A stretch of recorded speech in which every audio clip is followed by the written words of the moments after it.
Good morning students, मैं सुमन चतुर्वेदी आपको व्याकरण विषय में संस्कृत व्याकरण में संख्यावाची शब्द पढ़ाने जा रही हूँ। संख्यावाची, संख्या का मतलब होता है गिनती, काउंटिंग जो पढ़ते हैं ना हम इंग्लिश में, उसको हम क्या बोलते हैं? संख्या। और जो शब्द लिखते हैं संस्कृत में, जैसे एक को, जैसे 1 2 3 हम इंग्लिश में बोलते हैं, हिंदी में 1 2 3 4 बोलते हैं, तो संस्कृत में उसको कैसे बोलेंगे बेटा? तो देखिए, एक को एक, दो को द्वि, ठीक है, तीन को त्र, चार को चतुर,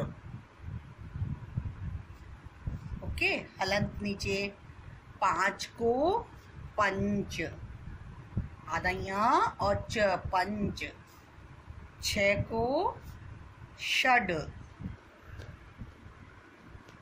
या षट भी बोलते हैं इसको, ट, ओके। सात को हम क्या बोलेंगे? सप्त संस्कृत में। आठ को अष्ट, अदस्य षटकोर वाला, और ट, अष्ट। नौ को नव, और 10 को दश, ठीक है। ये आपके 1 से 10 तक की गिनती होगी। तो ये तो हो गई हमारी संख्या जो होती है, ये क्या संख्या हो जाती है।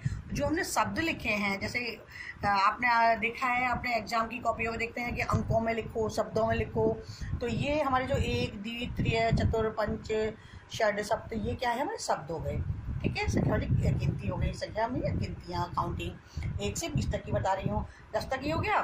तो एक को क्या बोलते हैं? एक, दो को द्वि, तीन को त्र, चार को चतुर, पाँच को पंच, छः को षड या षट, सात को सप्त, आठ को अष्ट, नौ को नव, और 10 को दश, श सलगम। नेक्स्ट हमारा 11। 11 को क्या बोलते हैं हम? एकादश। देखो बच्चों, 1 से लेके 10 तक गिनती याद हो जाती है, तो वैसे ही लगाते जाइए। 10 के बाद 10 से पहले 1 लगा दिए तो क्या बन गया? एकादश। 12 को हम क्या बोलते हैं? द्वा, ठीक है, और ये 10 लगा दीजिए, क्या बन गया? द्वादश। 13 का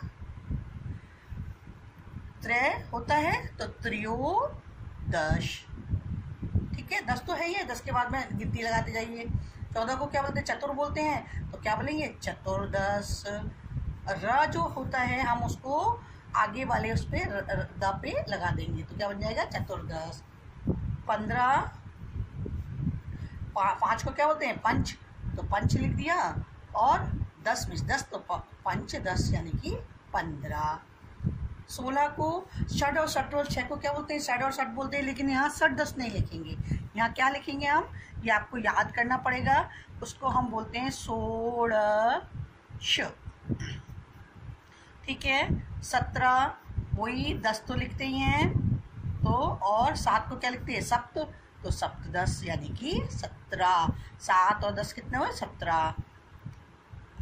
18 को क्या लिखेंगे? 8 को क्या बोलते हैं? अष्ट बोलते हैं, ठीक है, और 10 को 10 तो अष्टदश। और 19 को हम बोलते हैं नवदश, ठीक है। 10 तो है ही है, 9 लगा दिया, 9 10।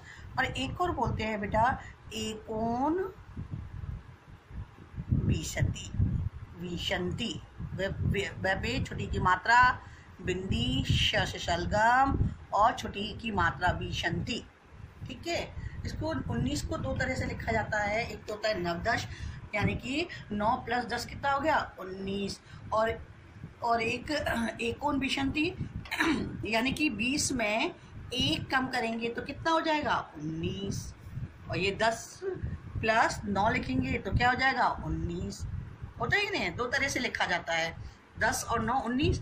20 में एक एकोन, एक 19 कम, एक कम किसमें? 20 में। 20 में यदि 1 कम करेंगे तो क्या जाएगा? 19। और ये है हमारा लास्ट वाला है विशंति, विशंति, ठीक है बच्चों, ये आपकी हुई संख्यावाची शब्द।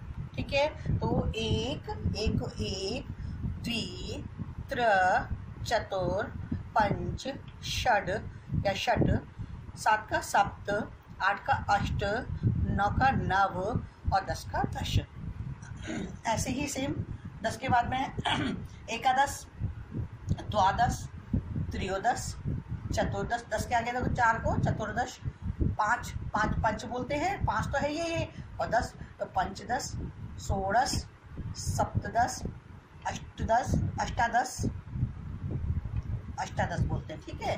और 19 को नवदश या एकोन विशंति, यानी कि 10 + 9 कितना 19, 20 में एक कम तो भी क्या हो जाता है 19 और लास्ट वाला है विशंति। ये आपकी हुई 20 तक की संख्या।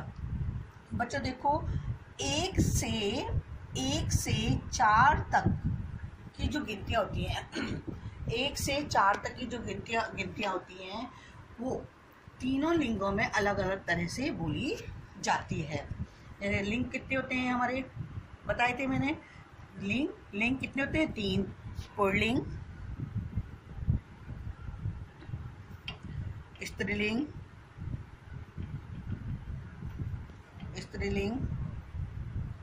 और नपुंसकलिंग, ठीक है। 3 होते हैं, पुल्लिंग, स्त्रीलिंग और नपुंसकलिंग। ये हमने बताए थे पहले ग्रामर में कि लिंग कितने प्रकार के होते हैं।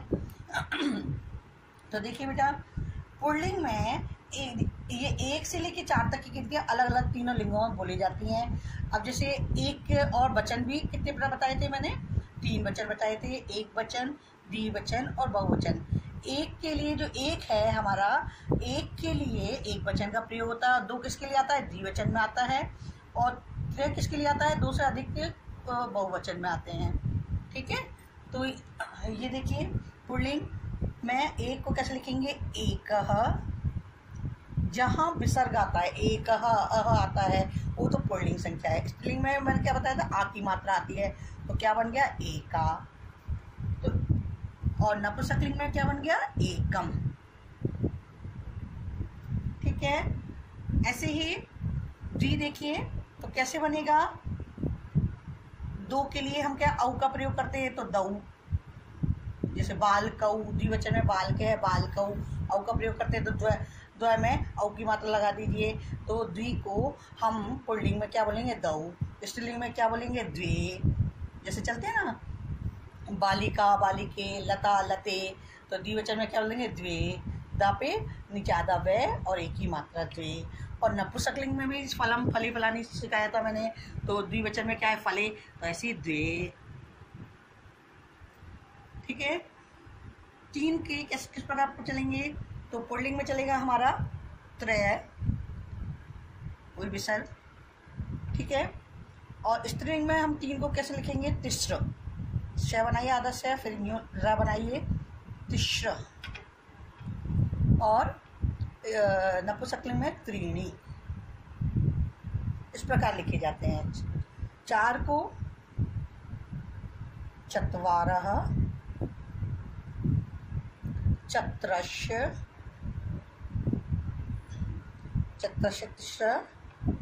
चत्रश और चत्वारी, ठीक है। तो इस प्रकार हमारे 1 से लेकर 4 तक की गिनतियाँ तीनों लिंगों में अलग अलग तरह से बोली जाती है, लेकिन परंतु 5 से लेके 100 तक की जो गिनतियाँ होती हैं तीनों लिंगों में एक जैसी बोली जाती है। अब जैसे पंच का पुल्लिंग में भी पंच आएगा, हाँ स्त्रीलिंग में भी पंच आएगा और नपुंसकलिंग में भी पंच आएगा। तो जो 4 तक की जो गिनतियाँ हैं, 1 से लेके 4 तक की जो गिनतियाँ हैं ही पुल्लिंग स्त्रीलिंग में और नपुंसकलिंग में तीनों अलग अलग तरह से बोली जाती हैं। और 5 से लेकर 100 तक गिनतियाँ सेम ऐसे ही चलेंगी, जैसे पंच पंच पंच, षड षड, सप्त सप्त, अष्ट, इस प्रकार बोली जाती हैं। तो पुल्लिंग में 1 को क्या लिखेंगे एक है, स्त्रीलिंग में एका और नपुंसकलिंग में एकम। उसी प्रकार द्वि को पुल्लिंग में क्या बोलेंगे दऊ, दे और दे। 3 को त्रय, तिस्रः, त्रीणी, और 4 को चत्वारः, चत्रश, चत्वारी।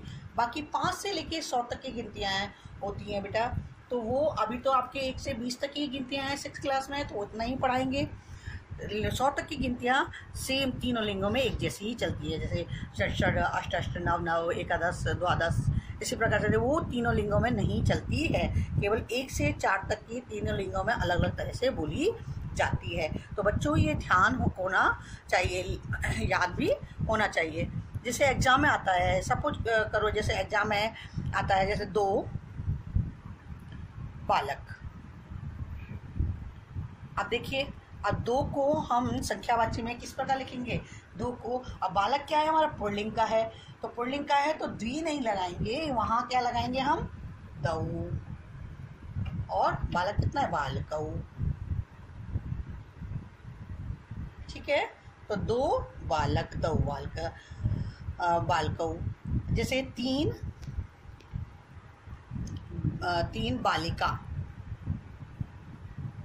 ठीक है, उदाहरण देखा नहीं मैं, उदाहरण एग्जाम्पल जिसको बोलते हैं।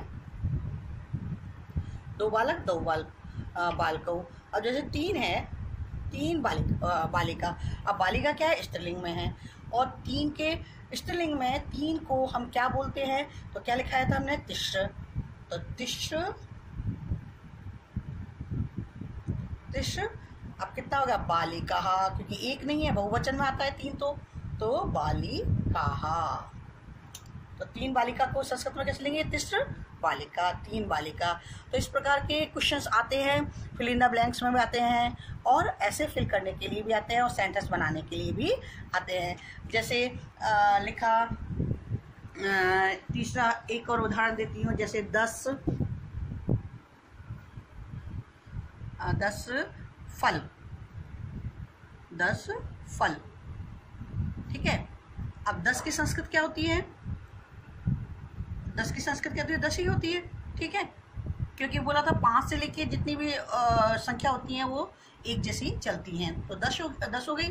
ठीक है, फल, और क्या है? फल क्या है हमारा? बहुवचन है, तो कैसे चलेंगे? फलम, फले, फलानी, तो 10 फलानी। ठीक है, मान लो होता है 4 पत्ते। ठीक है, 4 को हम नपुंसकलिंग में क्या बोलते हैं? 4 को, पत्ते क्या है हमारा? नपुंसकलिंग है।